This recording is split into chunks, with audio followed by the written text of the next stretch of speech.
अयोध्या में श्री राम जी का आगमन।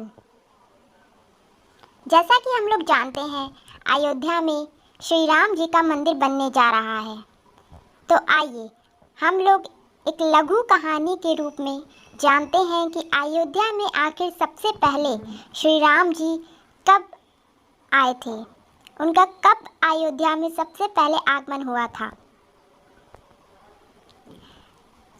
परशुराम के जाने के पश्चात पत्नी सहित राजकुमारों, गुरु वशिष्ठ और ऋषि मुनियों, मंत्रियों तथा परिजनों के साथ महाराज दशरथ अयोध्या की ओर अग्रसर हुए।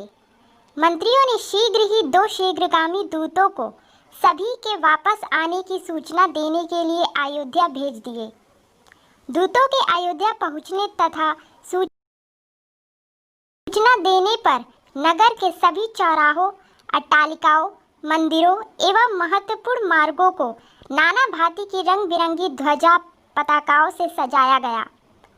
राजमार्ग पर बड़े बड़े सुगम्य द्वार बनाए गए और उन्हें फूलों से सजाया गया। मार्गों में केवड़े और गुलाब आदि का जल छिड़काव किया गया। सुंदर चित्रों, मांगलिक प्रतीकों, वंदनवारों आदि से हाट बाजारों को भी बड़ी सुरुचि के साथ सजाया गया। एक अद्भुत उल्लास छा गया। सारी अयोध्या में अनेक प्रकार के वाद बजने लगे, जय जयकार होने लगी। ऊंची ऊंची अट्टालिकाओं पर बैठी हुई सुंदर सौभाग्यवती रमणियां उन पर पुष्प वर्षा करने लगी। अयोध्या की नववधुओं सीता, उर्मिला, मांडवी, श्रुतकीर्ति को देखने के लिए अट्टालिकाओं की खिड़कियां और छज्जे दर्शनों सक युवतियों, कुमारियों से ही नहीं वरन प्रौढ़ाओं एवं वृद्धाओं से भी खचाखच भर गए। सवारी के राजप्रसाद में पहुंचने पर राजा दशरथ की समस्त रानियों ने द्वार पर आकर अपनी वधुओं की अगवानी की।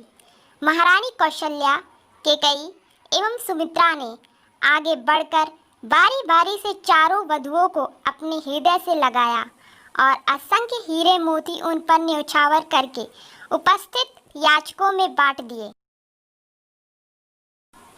फिर मंगलाचार के गीत गाती हुई चारों राजकुमारों और उनकी अर्धांगिनियों को राजप्रसाद के अंदर ले आई।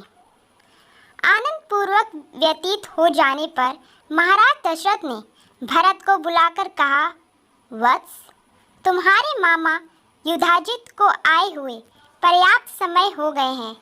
तुम्हारे नाना नानी तुम्हें देखने के लिए आकुल हो रहे हैं। अतः तुम कुछ दिनों के लिए अपने ननिहाल चले जाओ। पिता के आदेश अनुसार भरत और शत्रुघ्न ने अपनी माताओं तथा राम और लक्ष्मण से विदा लेकर अपने मामा युधाजित के साथ केकई देश के लिए प्रस्थान किया। राम ने अपने सौम्य स्वभाव, दयालुता और सदाचरण से न केवल अपने प्रासाद के निवासियों का बल्कि समस्त पुर के स्त्री पुरुष का हृदय जीत लिया था।